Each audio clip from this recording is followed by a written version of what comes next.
ഹരിമാർ sir, നമസ്കാരം. നമസ്തേ. Israel Iran സംഘർഷത്തിൽ എന്താണ് പാകിസ്ഥാന്റെ നിലപാട് എന്നത് ഒരു വലിയ ചോദ്യം തന്നെയാണെന്ന് തോന്നുന്നു. കാരണം പല നിലപാടുകളാണ് പാകിസ്ഥാൻ എന്ന് തോന്നുന്നു. ഇപ്പോ ഇറാനിലെ തന്നെയുള്ള ചില ആളുകൾ പറയുന്നു പാകിസ്ഥാൻ ഇസ്രായേലിനെതിരെ ന്യൂക്ലിയർ ബോംബുകളൊക്കെ പ്രയോഗിക്കുന്നു. എന്നാൽ പാകിസ്ഥാൻ അത് ഡിനൈ ചെയ്യുന്നു. പക്ഷെ അതോടൊപ്പം തന്നെ ഇസ്രായേലിനെതിരെ കടുത്ത നിലപാട് പാകിസ്ഥാൻ ഖ്വാജ ആസിഫൊക്കെ സ്വീകരിക്കുകയും ചെയ്യുന്നുണ്ട്.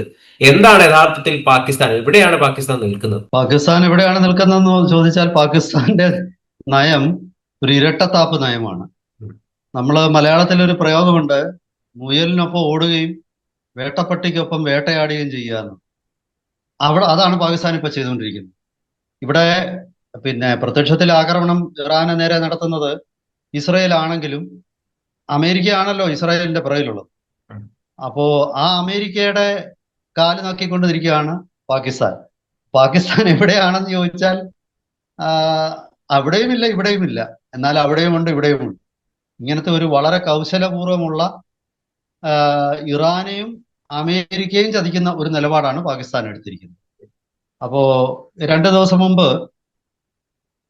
ഇറാന്റെ റവല്യൂഷണറി ഗാർഡ്സിന്റെ തലവൻ വലിയ അഭിമാനത്തോടു കൂടി പറഞ്ഞു, ഇറാനിൽ ഇസ്രയേൽ ന്യൂക്ലിയർ ബോംബ് വർഷിക്കുകയാണെങ്കിൽ അതിന് പ്രതികാരമായി പാകിസ്ഥാന് അവരുടെ ന്യൂക്ലിയർ ബോംബ് ഇസ്രായേലിന് മേൽ ഇടും. ഇങ്ങനെ ഒരു അവകാശവാദം ഇങ്ങനെ ഒരു സ്റ്റേറ്റ്മെന്റ് നടത്തി. പക്ഷേ പാകിസ്ഥാന്റെ വിദേശകാര്യമന്ത്രി ഖ്വാജ ആസിഫ് പെട്ടെന്ന് തന്നെ അത് നിഷേധിച്ചു. പാകിസ്ഥാൻ അങ്ങനൊന്നും പറഞ്ഞിട്ടില്ല എന്നും പാകിസ്ഥാന്റെ ന്യൂക്ലിയർ ആയുധം പാകിസ്ഥാന്റെ ശത്രുക്കൾക്ക് നേരെ മാത്രം പ്രയോഗിക്കാനുള്ളതാണെന്നും. അതിനർത്ഥം ഇസ്രായേൽ ശത്രുക്കളല്ല എന്നാണോ? പാകിസ്ഥാന്റെ ശത്രു പ്രത്യക്ഷത്തിൽ ഇപ്പൊ പാകിസ്ഥാനുമായിട്ട് ശത്രുതയില്ല എന്നുള്ള രീതിയിലാണ്. മാത്രമല്ല ഇസ്രായേലിനെ പേടിക്കണം എന്നും ഈ ഖ്വാജ ആസിഫ് പറഞ്ഞു. ഇസ്രായേൽ ഭയപ്പെടേണ്ട ഒരു ശക്തിയാണ് എന്ന് പറഞ്ഞു. അപ്പോ അവിടെ ഇസ്രായേൽ ബോംബിടും എന്ന് പറഞ്ഞ അമേരിക്ക പിന്നെ വെച്ചേക്കും. അതാണ് ഇപ്പൊ പാകിസ്ഥാന്റെ ഒരു നയം. അങ്ങനെ പാകിസ്ഥാൻ എല്ലാവരെയും കളിപ്പിക്കുന്ന, എല്ലാവരുടെ മുമ്പിലും ഭിക്ഷാപാത്രവുമായിട്ട് ചെല്ലുന്ന, എപ്പോ വേണമെങ്കിലും എവിടെ വേണമെങ്കിലും ഭിക്ഷാപാത്രവുമായിട്ട് പ്രത്യക്ഷപ്പെടാം. അപ്പം പാകിസ്ഥാനെ സംബന്ധിച്ച് അതാണ് ഏറ്റവും പ്രധാനപ്പെട്ട കാര്യം. അപ്പൊ ഇവിടെ നമുക്ക് ഈ ഒരു പശ്ചാത്തലത്തിൽ വലിയൊരു ഗുരുതരമായ ആരോപണം കൂടി ഉയർന്നിട്ടുണ്ട്. അതായത് പാകിസ്ഥാനുമായിട്ട് അതിർത്തി പങ്കിടുന്ന ഒരു രാജ്യമാണ് ഇറാൻ. അതായത് കുറച്ചുകൂടെ കൃത്യമായിട്ട് പറഞ്ഞാൽ പാകിസ്ഥാനിലെ ബലൂചിസ്ഥാൻ പ്രോവിൻസുമായിട്ട് ഇറാൻ അതിർത്തിയുണ്ട്. അങ്ങനെ ആ ബലൂചിസ്ഥാന് പ്രോവിൻസിലൂടെ പാകിസ്ഥാനുമായിട്ട് അതിർത്തി പങ്കെടുക്കുന്ന ഇറാനിലെ നിരവധി പാകിസ്ഥാൻ ചാരന്മാരുണ്ട്. പാകിസ്ഥാനും ഇറാനും മനസ്സുകൊണ്ട് ഒട്ടും അടുപ്പമുള്ള രാജ്യങ്ങളല്ല. കാരണം പാകിസ്ഥാനിൽ നൂറുകണക്കിന് ഷിയാക്കളുടെ മേൽ വലിയ അതിക്രമമാണ് അവിടുത്തെ പഞ്ചാബി സുന്നികൾ നടത്തുന്നത്. പലപ്പോഴും ഷിയാക്കളുടെ പള്ളിയൊക്കെ ആക്രമിക്കുകയും നിരവധി ഷിയാക്കളെ കൊല്ലുകയും ഒക്കെ ഇടയ്ക്കിടയ്ക്ക് അവിടെ സുന്നി തീവ്രവാദി സംഘങ്ങൾ ചെയ്യാറുണ്ട്. ഇത് ഒരിക്കലും ഇറാന് സഹിക്കാൻ പറ്റുന്നില്ല. അതുപോലെ ഇറാനിലെ സുന്നി തീവ്രവാദ സംഘങ്ങൾക്ക് പാകിസ്ഥാൻ ആയുധങ്ങൾ കൊടുക്കുന്നുണ്ട്. ഈ അടുത്ത കാലത്ത് അവര് തമ്മില് പ്രത്യക്ഷത്തിൽ ഇറാൻ പാകിസ്ഥാന്റെ ബലൂചിസ്ഥാനിലുള്ള സുന്നി തീവ്രവാദി സംഘങ്ങളുടെ നേരെ 1 കൊല്ലത്തിന് മുമ്പാണിത് ഇറാൻ ആക്രമണം നടത്തിയിരുന്നു. തിരിച്ച് പാകിസ്ഥാനും ആക്രമണം നടത്തിയിരുന്നു. പക്ഷെ അത് ഒരു വലിയ യുദ്ധമൊന്നും ആയില്ല. ആ ഒരു ബോർഡറിൽ മാത്രമല്ല, ഒരു സ്കേമിഷ് എന്ന് ഇംഗ്ലീഷിൽ പറയുന്ന ഒരു ചെറിയ സംഘർഷത്തോടു കൂടി അത് അവിടെ അവസാനിച്ചു. പക്ഷേ അവർ തമ്മിൽ ആശയപരവും രാഷ്ട്രീയവും ഒക്കെ ആയിട്ടുള്ള ഒരുപാട് വ്യത്യാസങ്ങളും സംഘർഷങ്ങളും അവിടെ ഉണ്ട്. ഇതാണ് അവരുടെ ഒരു രാഷ്ട്രീയ ബന്ധം എന്ന് പറയുന്നത്. പക്ഷേ അതേസമയം പാകിസ്ഥാൻ തങ്ങൾ മുസ്ലിം രാജ്യങ്ങൾക്കൊപ്പമാണ് എന്നുള്ള ഒരു പ്രതീതി എപ്പോഴും സൃഷ്ടിക്കും. അതുകൊണ്ടാണ് വീണ്ടും ബോംബ് ഞങ്ങൾ ഇടത്തില്ല എന്ന് പറയുന്ന ഖ്വാജ ആസിഫ് പെട്ടെന്ന് തന്നെ മറ്റൊരു കാര്യം കൂടെ പറഞ്ഞു. അതായത് മുസ്ലിം രാജ്യങ്ങൾ എല്ലാവരും കൂടി ഒന്നിക്കണം എന്നുള്ള ഒരു അഭിപ്രായ പ്രകടനം നടത്തി. ചുരുക്കി പറഞ്ഞാൽ ഇയാൾ എന്താ പറയുന്നത്, ഇയാൾ ആരുടെ കൂടാണ് നിൽക്കുന്നത്, അത് നമുക്ക് പിടികിട്ടത്തില്ല. അപ്പം തുർക്കിയും ഗൾഫും അതുപോലെ പാകിസ്ഥാനും എല്ലാം കൂടെ ഒരുമിച്ച് ഇസ്രായേലിനെതിരെ പോരാടണം എന്നുള്ള ഒരു ആഹ്വാനം വേറൊരു സ്ഥലത്ത് പാകിസ്ഥാൻ ഇവിടെ നടത്തി. ഇപ്പോ ചർച്ചയാവുന്നത് ഇതിനിടയ്ക്ക് ഉം, ഈ ഷഹീൻ 3 എന്ന് ഇതാണിത്. പറയുന്ന പാകിസ്ഥാന്റെ കൈവശമുള്ള ഒരു മിസൈൽ ഉണ്ട്. ആ മിസൈലിന് 2700 കിലോമീറ്ററോളം സഞ്ചരിക്കാൻ വേണ്ടി സാധിക്കും. ഇസ്രായേലിന്റെ പല കേന്ദ്രങ്ങളെയും അറ്റാക്ക് ചെയ്യാൻ വേണ്ടി സാധിക്കും. അതൊക്കെ എടുത്തിട്ട് ചിലപ്പം ഉപയോഗിച്ചേക്കാമെന്നൊക്കെയുള്ള വാർത്തകളും പുറത്തു വരുന്നുണ്ട്. അല്ല, ഷഹീൻ 3 ഇറാന് നൽകും എന്നാണ് പാകിസ്ഥാൻ പറയുന്നത്. അപ്പം ഷഹീൻ 3 മൊത്തം ഇസ്രായേലിനെ കവർ ചെയ്യുന്ന ഒരു മിസൈലാണ്. പാകിസ്ഥാന്റെ കൈവശമുള്ള ഏറ്റവും ദൂരം കൂടിയ മിസൈലാണ് ഷഹീൻ. ഉം. അപ്പൊ ആ ഷഹീൻ 3 ഇസ്രായേലിന് കൊടുത്താൽ, അല്ല ക്ഷമിക്കണം, ഇറാന് നൽകിയാൽ ഇസ്രായേലിന്റെ എല്ലാ ഭാഗത്തും അതുകൊണ്ട് ഇറാൻ ആക്രമണം നടത്താൻ പറ്റും. ഒരുപക്ഷെ ഷഹീൻ വെർഷനുകൾ പാകിസ്ഥാൻ ഇറാന് കൊടുക്കും എന്ന് തന്നെയാണ് ഞാൻ കരുതുന്നത്. ഉം. ഷഹീൻ 3 കൊടുക്കുമോ എന്ന് എനിക്കറിയാൻ വയ്യ. ഷഹീന്റെ 1, 2 വെർഷനുകളുണ്ട്. ഷഹീൻ 1, ഷഹീൻ 2. ഉം. അതൊരു പക്ഷെ കൊടുക്കാൻ സാധ്യതയുണ്ട്. അപ്പോ അങ്ങനെ വരുമ്പോൾ ഇറാനെ സഹായിച്ചു എന്നാവുമല്ലോ. എന്നിട്ട് വേണമെങ്കിൽ ആ മിസൈലിന്റെ മുഴുവൻ ഡീറ്റെയിൽസും ഇസ്രായേലിനും അമേരിക്കയ്ക്ക് കൊടുക്കും. അപ്പൊ അത് പ്രതിരോധിക്കാൻ അമേരിക്കയ്ക്കും പറ്റും വളരെ ഈസി ആയിട്ട്. ചുരുക്കി പറഞ്ഞ എവിടാണ് ഇപ്പോ നിൽക്കുന്നതെന്ന് പാകിസ്ഥാന് പോലും കൃത്യമായിട്ട് അറിഞ്ഞുകൂടാ. അതിനിടയ്ക്ക് ഈ കഴിഞ്ഞ ഒരു ദിവസം പാകിസ്ഥാൻ ഇങ്ങനെ കള്ളം പറഞ്ഞുകൊണ്ടേയിരിക്കും. ഈ കഴിഞ്ഞ ദിവസം നമ്മൾ ശ്രദ്ധിച്ചിട്ടുണ്ടാവും, ആ, പാകിസ്ഥാൻ സൈനിക മേധാവി ജനറൽ അസീം മുനീർ അമേരിക്ക സന്ദർശനം നടത്തുകയാണ്. അപ്പോ പാകിസ്ഥാന്റെ വിദേശകാര്യ മന്ത്രാലയം തന്നെ പുറത്തുവിട്ട വിവരം എന്ന് പറയുന്നത്, അമേരിക്കൻ സൈന്യത്തിന്റെ 250-ാം വാർഷികത്തോടനുബന്ധിച്ച് നടക്കുന്ന പരേഡിൽ അദ്ദേഹത്തിന് ക്ഷണം കിട്ടിയതും വിശിഷ്ടാതിഥിയായിട്ട് അതിൽ പങ്കെടുക്കാൻ പോവുകയാണെന്നും ഒക്കെയാണ്. ഉടൻ തന്നെ അമേരിക്ക നിഷേധക്കുറിപ്പ് ഇറക്കി. അമേരിക്ക പറഞ്ഞു, ഇങ്ങനത്തെ സൈനിക പരേഡുകളിൽ വിദേശത്തു നിന്നും അമേരിക്കയുടെ ചരിത്രത്തിൽ ഇതുവരെ ആരെയും ക്ഷണിച്ചിട്ടില്ല, ഇനി ഒട്ട് ക്ഷണിക്കാനും പോകുന്നില്ല. അപ്പോ ഇതിലേക്കൊന്നും പാകിസ്ഥാൻ സൈനിക മേധാവിക്ക് ക്ഷണം കിട്ടിയിട്ടില്ല. വളരെ കൃത്യമായ മറുപടി അമേരിക്ക കൊടുത്തു. രണ്ടാമത് അമേരിക്ക കൊടുത്ത മറുപടി എന്ന് വെച്ചാൽ അമേരിക്ക പ്രത്യക്ഷത്തിൽ കാണിച്ചു കൊടുത്തത്, ബിലാവൽ ഭൂട്ടോയുടെ നേതൃത്വത്തിലുള്ള ഒരു സംഘം പാകിസ്ഥാൻ നേതാക്കന്മാർ ശശി തരൂർ അമേരിക്കയിൽ നിന്ന് മടങ്ങിയതിനു ശേഷം അവിടെ എത്തി. അവർക്ക് ഒരൊറ്റ കോൺഗ്രസ് മെമ്പർമാരെയും കൃത്യമായിട്ട് അവരുമായിട്ട് പബ്ലിക്കായിട്ട് ഇന്ററാക്ഷൻ നടത്തിയിട്ടില്ല. അണ്ടർ സെക്രട്ടറി റാങ്കിൽ പോലുമുള്ള ഒരു അമേരിക്കൻ ഉദ്യോഗസ്ഥനുമായിട്ട് കൂടിക്കാഴ്ച നടത്താനുള്ള അനുവാദവും അവർക്ക് കിട്ടിയിട്ടില്ല. എങ്കിലും പാകിസ്ഥാൻ ഇങ്ങനെ വലിയ വീരവാദം മുഴക്കുന്നുണ്ട്.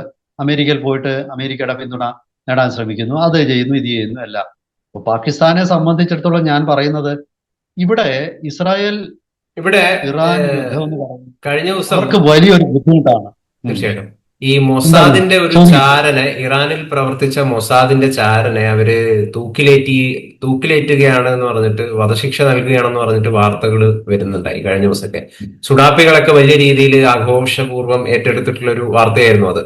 ഇത് യഥാർത്ഥത്തിൽ പാകിസ്ഥാൻ ചാരന്മാരാണ്. അല്ല, ഇതൊക്കെ ഇവിടുത്തെ കേരളത്തിലെ ഈ അറ്റവും മുറിയുമൊക്കെ വെച്ചുകൊണ്ട് വാർത്ത പറയുകയും ചെയ്യുകയും ഒക്കെ ചെയ്യുന്ന, സോഷ്യൽ മീഡിയയിൽ കിടന്ന് തലകുത്തി മറിയുന്ന ഒരുപാട് ആൾക്കാരൊക്കെ ഉണ്ട്. അതൊന്നും ഒട്ടുമേ നമ്മൾ പരിഗണിക്കേണ്ടാത്ത കാര്യങ്ങളാണെന്നാണ് എനിക്ക് തോന്നുന്നത്. കാരണം നമ്മുടെ മീഡിയ 1 ചാനലിലും ഒക്കെ നിരന്തരം വാർത്തകൾ വരുവാണ്. ഇസ്രായേലിന് മേൽ തീമഴ ഇറാൻ വർഷിക്കുന്നു, ഇറാൻ ഇപ്പൊ ഏതാണ്ട് വലിയ ഒരു സംഭവമാണ്. ഇറാന്റേതായ ശക്തിയുണ്ട്, ഇല്ലെന്നൊന്നും ഞാൻ പറയില്ല. പക്ഷേ ഇസ്രായേലിലെ ദൈനംദിന ജീവിതത്തെ ബാധിക്കുന്ന വിധമുള്ള ഒരു ആക്രമണം നടത്താനുള്ള ശേഷി ഇറാനില്ല. അതൊരു വളരെ നഗ്നമായ, അതൊരു ഒട്ടും വെള്ളം ചേർക്കാത്ത ഒരു സത്യമാണ് ഞാൻ ഈ പറയുന്നത്. കാരണം എന്താണെന്ന് വെച്ചാല്, ഒരു 15 വർഷം മുമ്പ് വരെയുള്ള ഒരു യുദ്ധമായിരുന്നെങ്കിൽ ഒരുപക്ഷെ ഇറാന് ഇസ്രായേലിനെ വലിയ പരിക്കേൽപ്പിക്കാൻ പറ്റുമായിരുന്നു. പക്ഷെ ഇന്ന് ലോകം മാറിക്കഴിഞ്ഞു. ഇന്ന് തികച്ചും ടെക്നോളജി വാറാണ്. ഈ ടെക്നോളജി വാറില് ഇറാൻ ഒരുപാട് പരിമിതികളുണ്ട്. ഇറാന്റേതെല്ലാം ക്രൂഡ് ആയുധങ്ങളാണ്. ഇപ്പൊ പഴയ കാലത്ത് നമ്മളിപ്പോ ഒരു ബലിസ്റ്റിക് മിസൈൽ വിട്ടാൽ അതിന്റെ സർക്കുലർ എറർ പ്രോബബിലിറ്റി എന്ന് പറയുന്നത് 100 മീറ്ററിലധികമാണ്. അതായത് ആ മിസൈല് നമ്മുടെ ലക്ഷ്യസ്ഥാനത്തിന്റെ ഏതാണ്ട് ഒരു 100 മീറ്റർ പരിധിയിൽ എവിടെങ്കിലും ഒക്കെ പോയി വീഴും. അതിനാണ് സാധ്യത ഒരുപാടുണ്ട്, എറർ വന്നു കഴിഞ്ഞാൽ. പക്ഷെ വളരെ വളരെ അപൂർവമായിട്ടേ കറക്റ്റ് ലക്ഷ്യസ്ഥാനത്ത് അത് പതിക്കുകയുള്ളൂ. പക്ഷെ ഇന്ന് അങ്ങനല്ല. ഇന്നിപ്പം ഇന്ത്യയുടെ കൈവശമുള്ള ആയുധങ്ങളാവട്ടെ, ഇസ്രായേലിന്റെ കൈവശമുള്ള ആയുധങ്ങളാകട്ടെ ഇവർ ഈ ആയുധങ്ങളൊക്കെ തന്നെ സർക്കുലർ എറർ പ്രോബബിലിറ്റി സാധാരണ നമ്മുടെ അഗ്നി മിസൈലിനൊക്കെ 10 മീറ്ററിൽ താഴെയാണ്. അതായത് ഇത് ലക്ഷ്യം ഒരല്പം തെറ്റിയാലും ലക്ഷ്യസ്ഥാനത്തിന് 10 മീറ്ററിൽ അപ്പുറത്തോട്ട് അത് പോവില്ല. അതിനുള്ളിൽ തന്നെ ഈ മിസൈലുകളെല്ലാം തന്നെ പതിക്കും. പിന്നെ പ്രിസിഷൻ അറ്റാക്കാണ്. അതിലൊരു ഒരു കാലനാണ് ഇസ്രായേൽ ഈ പ്രിസിഷൻ അറ്റാക്കുകൾ നടത്തുന്നതിൽ. കാരണം അവര് വളരെ ഗൈഡഡ് ബോംബുകൾ, അതുപോലെ ടാർഗറ്റഡ് അറ്റാക്ക്, ഇതെല്ലാമാണ് അവരുടെ ആയുധങ്ങൾ എന്ന് പറയുന്നത്. അതുകൊണ്ടാണ് ഈ മിസൈൽ കൊണ്ട് തന്നെയാണല്ലോ അവർ ഇറാനിലെ നേതൃത്വ നിരയെ മുഴുവൻ ഇല്ലാതാക്കിയത്. അത്തരം ആയുധങ്ങളൊന്നും ഇറാന്റെ കൈവശമില്ല. ഇറാന്റേത് ക്രൂഡ് ആയുധങ്ങളാണ്. പക്ഷെ ഞാൻ പറഞ്ഞു വരുന്നത്, പിന്നെ രണ്ടാമത്, ഇത്തരം പ്രിസിഷൻ അറ്റാക്കുകൾ നടത്തണമെങ്കിൽ നമുക്ക് ഉപഗ്രഹങ്ങൾ നിരവധി വേണം. ഇപ്പൊ ഏറ്റവും കുറഞ്ഞത് ഇറാനെ ഇസ്രായേലിനെ കവർ ചെയ്യണമെങ്കിൽ ഇറാന്റെ കൈവശ റഡാർ ഉപഗ്രഹങ്ങൾ ഏതാണ്ട് ഒരു 20-25 ഉപഗ്രഹങ്ങളെങ്കിലും ഇറാൻ ഉണ്ടായിരിക്കും. ഇറാന്റെ കൈവശം അതൊന്നുമില്ല. പിന്നെ എങ്ങനെയാണ് ഈ ഇറാന് പിൻ പോയിന്റ് ആയിട്ട് ഇസ്രായേൽ ആക്രമണം നടത്താൻ പറ്റുന്നത്? അപ്പൊ ഈ കാടൻ അടിയടിക്കും. ഈ ഹിന്ദിയിൽ അന്ധാധൂന്ത് എന്ന് പറയും, ഇൻഡിസ്ക്രിമിനേറ്റ് ഫയറിംഗ് എന്ന് പറയും. ചുമ്മാതെ റോഡിൽ കൂടെ പോകുന്ന ടക്കടക്കടാന്ന് ഇങ്ങനെ AK-47 ഒക്കെ വെച്ച് വെടിവെച്ചോണ്ടിരിക്കും. അതിന്റെ മുമ്പിൽ വന്ന് വിടുന്നവൻ ചത്തുപോകും, അല്ലാതെ ഒളിച്ചിരിക്കുന്നവനെ ഒന്നും ചെയ്യാൻ പറ്റത്തില്ല. അപ്പം ഇതാണ് പിന്നെ ഇറാൻ ചെയ്തുകൊണ്ടിരിക്കുന്നത്. അപ്പൊ അതുകൊണ്ട് തന്നെ അവരുടെ ആക്രമണങ്ങൾക്ക് പരിമിതിയുണ്ട്. പാകിസ്ഥാൻ ഇതൊക്കെ അറിയാം. പാകിസ്ഥാന് അവിടെ നിലനിൽപ്പിന് വേണ്ടി ഒരു കളിയാണ് കളിക്കുന്നത്. ഇപ്പോ ഇസ്രായേല് പാകിസ്ഥാനുമായിട്ടൊരു ഒരു സംഘർഷത്തിലേക്ക് പോകാൻ പാകിസ്ഥാൻ ഒരിക്കലും പറ്റില്ല. കാരണം അത് അമേരിക്കയുടെ വലിയ ക്രോധം വിളിച്ചു വരുത്തും. പിന്നെ മാത്രമല്ല, ഇസ്രായേല് പാകിസ്ഥാൻ ആക്രമിക്കുന്ന ഒരു സ്ഥിതി ആലോചിച്ച് പോയി. അതൊന്നും ഒരിക്കലും, അങ്ങനെ ആകുമ്പോൾ ഈ യുദ്ധത്തിലേക്ക് ഇന്ത്യ വരും. മനസ്സിലായോ? പാകിസ്ഥാൻ ഇന്ത്യ ഇതിനകത്തിലേക്ക് വരും. അത് വീണ്ടും പാകിസ്ഥാന് ബുദ്ധിമുട്ടുണ്ടാകും. അപ്പൊ ഒരിക്കലും അങ്ങനത്തെ ഒരു യുദ്ധത്തിലേക്ക് പാകിസ്ഥാൻ പോവുകയുമില്ല. പക്ഷെ വാചകവടിക്ക് ഒട്ടും ഒരു ലോഭം വരത്തില്ല. അതിങ്ങനെ നിരന്തരം നിർഭയം ഇങ്ങനെ സംസാരിച്ചുകൊണ്ടിരിക്കും. ഇസ്രായേലിനെ എതിരെ പറയും. ഇപ്പം എന്തിനാ നമ്മുടെ കേരള മുഖ്യമന്ത്രി പിണറായി വിജയൻ ഇസ്രായേൽ ഒരു തെമ്മാടി രാജ്യമാണെന്നൊക്കെ പറയുന്നുണ്ട്. ഇതൊക്കെ ചുമ്മാതെ വീരവാദങ്ങളാണ്. അതായത് പിണറായി വിജയന്റെ അതേ സ്റ്റാൻഡാണ് യഥാർത്ഥത്തിൽ പാകിസ്ഥാനും ഉള്ളത്. അവരെല്ലാം ഒരേ തൂവൽ പക്ഷികളാണ്. ഇതിന് ശരിക്കും പറയുന്നത് ഇതെന്താണെന്ന് അറിയോ? ഇത് ഒരു ഭാഗത്തൂടെ വീരവാദം പറയും, അടുത്ത നിമിഷം ഇരവാദം പറയും. ഞങ്ങളെ കൊന്ന് ഞങ്ങളെ തല്ലിയെന്ന് പറയും. പിന്നെയും പറയും ഞങ്ങളൊന്ന് വിചാരിച്ചാൽ നിന്നെയൊക്കെ ചുട്ടു ഭസ്മമാക്കുമെന്ന് പറയും. അന്നേരമായിരിക്കും എതിരാളി വന്ന് ഒറ്റ വീക്ക് കൊടുക്കുന്നത്. അടി കൊണ്ട് താഴെ കിടക്കുമ്പോ അയ്യോ എന്നെ തല്ലിയ, അയ്യോ എന്നെ തല്ലിയ. ഇതിങ്ങനെ മാറി. തീർച്ചയായിട്ടും സാറ് പറഞ്ഞ വളരെ ശരിയാണ്.